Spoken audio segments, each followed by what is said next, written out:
بسم اللہ الرحمن الرحیم، شروع اللہ کے نام سے جو بڑا مہربان اور نہایت رحم والا ہے۔ حدیث نمبر 582، حضرت ابن عمر رضی اللہ عنہ سے روایت ہے، انہوں نے کہا رسول اللہ صلی اللہ علیہ وآلہ وسلم نے فرمایا، طلوع آفتاب اور غروب آفتاب کے وقت اپنی نمازیں ادا کرنے کی کوشش نہ کیا کرو۔ حدیث نمبر 583، حضرت عبداللہ بن عمر رضی اللہ عنہ سے روایت ہے، انہوں نے کہا رسول اللہ صلی اللہ علیہ وآلہ وسلم نے فرمایا، جب آفتاب کا کنارہ طلوع ہونے لگے تو نماز موقف کر دو تاکہ سورج بلند ہو جائے، اور جب سورج کا کنارہ ڈوبنے لگے تو بھی نماز موقوف تاکہ آفتاب پورا چھپ جائے۔ حسام سے روایت کرنے میں عبدہ بن سلیمان نے یحییٰ بن سعید کی مطابقت کی۔ حدیث نمبر 584، حضرت ابو ہریرہ رضی اللہ عنہ سے روایت ہے کہ رسول اللہ صلی اللہ علیہ وآلہ وسلم نے 2 قسم کی خرید و فروخت، 2 قسم کے لباس اور 2 اوقات میں نماز پڑھنے سے منع فرمایا۔ آپ نے فجر کے بعد طلوع آفتاب اور عصر کے بعد تا غروب آفتاب نماز پڑھنے، سخت بکل مارنے اور ایک ہی کپڑے میں گوٹھ مار کر بیٹھنے سے منع فرمایا، جس سے اوپر کی طرف سطر کھلنے کا اندیشہ ہو۔ نیز کسی چیز کو محض چھونے یا کوئی چیز پھینک کر بیا پختہ کرنے سے بھی روکا ہے۔ باب نمبر 31، غروب آفتاب سے پہلے نماز کا قصد نہ کیا جائے۔ حدیث نمبر 585، حضرت ابن عمر رضی اللہ عنہ سے روایت ہے، رسول اللہ صلی اللہ علیہ وآلہ وسلم نے فرمایا، تم میں سے کوئی بھی طلوع آفتاب کے وقت اور غروب آفتاب کے وقت نماز پڑھنے کی کوشش نہ کرے۔ حدیث نمبر 586، حضرت ابو سعید خدری رضی اللہ عنہ سے روایت ہے، انہوں نے کہا، میں نے رسول اللہ صلی اللہ علیہ وآلہ وسلم سے سنا، آپ نے فرمایا، صبح کے بعد کوئی نماز نہیں تاکہ سورج بلند ہو جائے، اور عصر کے بعد بھی کوئی نماز نہیں تاکہ سورج غروب ہو جائے۔ حدیث نمبر 587، حضرت معاویہ رضی اللہ عنہ سے روایت ہے، آپ نے فرمایا، تم لوگ ایک ایسی نماز پڑھتے ہو جس سے رسول اللہ صلی اللہ علیہ وآلہ وسلم نے منع فرمایا ہے۔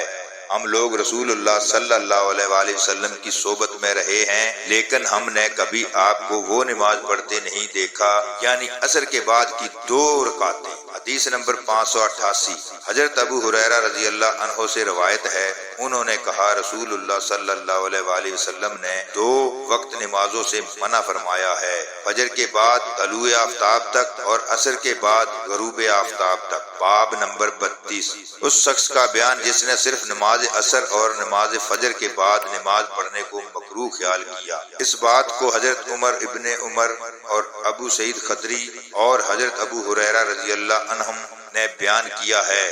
حدیث نمبر 599، حضرت ابن عمر رضی اللہ عنہ سے روایت ہے، انہوں نے فرمایا، میں انہی اوقات میں نماز ادا کرتا ہوں جن میں نے اپنے ساتھیوں کو نماز پڑھتے دیکھا ہے، البتہ میں کسی کو نہیں روکتا وہ دن اور رات کے جس حصے میں چاہیں نماز پڑھیں، لیکن طلوع آفتاب اور غروب آفتاب کے وقت نماز پڑھنے کی کوشش نہ کریں۔ باب نمبر 33، عصر کے بعد قضا اور اس طرح کی اور نمازیں پڑھنا۔ جناب قریب رحمت اللہ حضرت ام سلمہ سے روایت کرتے ہیں، وہ فرماتی ہیں، نبی صلی اللہ علیہ وآلہ وسلم نے عصر کے بعد 2 رکعتیں پڑھی اور فرمایا، مجھے وفد عبد القیس کے کچھ لوگوں نے مشغول کیے رکھا اور میری ظہر کے بعد 2 رکعتیں رہ گئی۔ حدیث نمبر 590، حضرت عائشہ رضی اللہ عنہا سے روایت ہے، انہوں نے فرمایا، قسم ہے اس اللہ کی جو رسول اللہ صلی اللہ علیہ وآلہ وسلم کو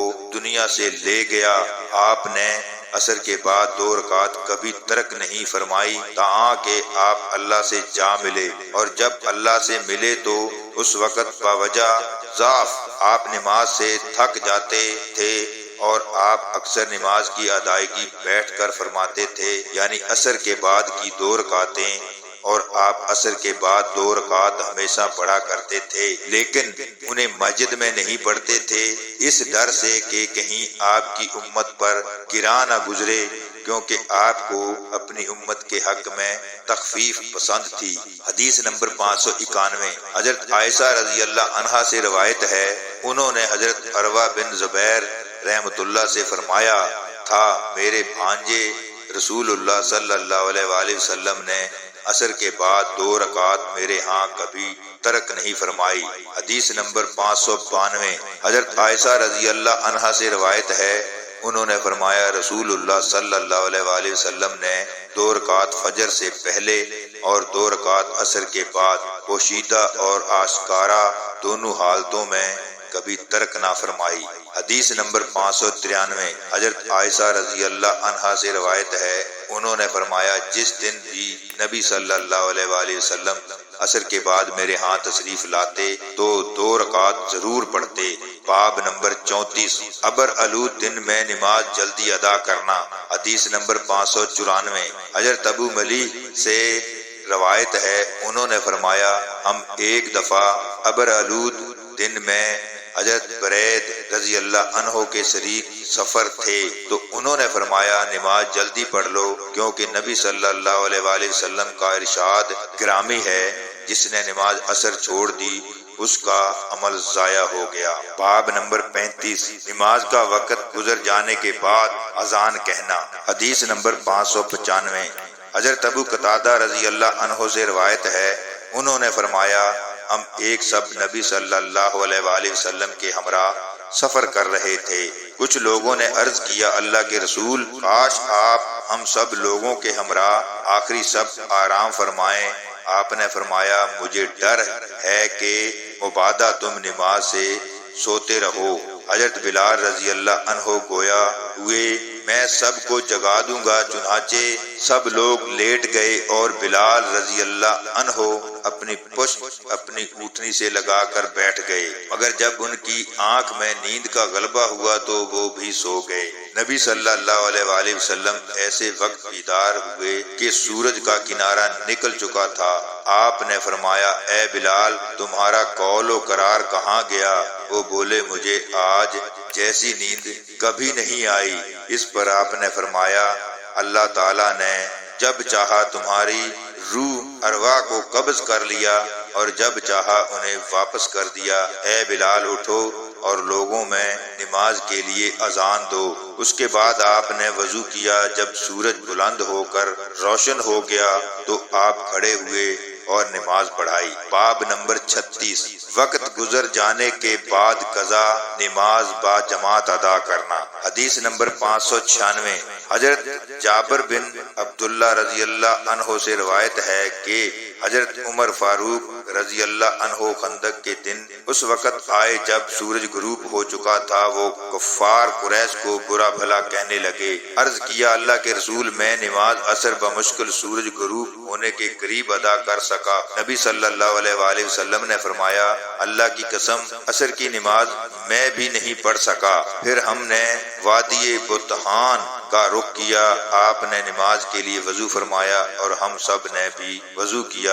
پھر آپ نے غروب آفتاب کے بعد نماز عصر ادا کی، اس کے بعد مغرب کی نماز پڑھائی۔ باب نمبر 37 جو شخص کوئی نماز بھول جائے تو جس وقت یاد آئے پڑھ لے اور صرف اسی نماز کا ادا کرے۔ ابراہیم نخعی رحمۃ اللہ بیان کرتے ہیں کہ جس شخص نے ایک نماز چھوڑ دی اور 20 سال تک اسے یاد نہیں آیا تب بھی وہ صرف اسی ایک نماز کا ادا کرے۔ حدیث نمبر 597 حضرت انس بن مالک رضی اللہ عنہ سے روایت ہے، وہ نبی صلی اللہ علیہ وآلہ وسلم سے بیان کرتے ہیں، آپ نے فرمایا جو شخص نماز بھول جائے تو یاد آتے ہی اسے پڑھ لے، اس کا یہی کفارہ ہے۔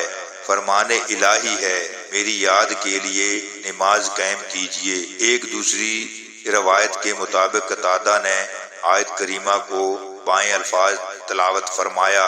حبان نے کہا ہم سے حمام نے بیان کیا، انہوں نے کہا ہم سے قتادہ نے، انہوں نے کہا ہم سے حضرت انس رضی اللہ عنہ نے بیان کیا، اور وہ نبی صلی اللہ علیہ وآلہ وسلم سے ایسی ہی حدیث بیان کرتے ہیں۔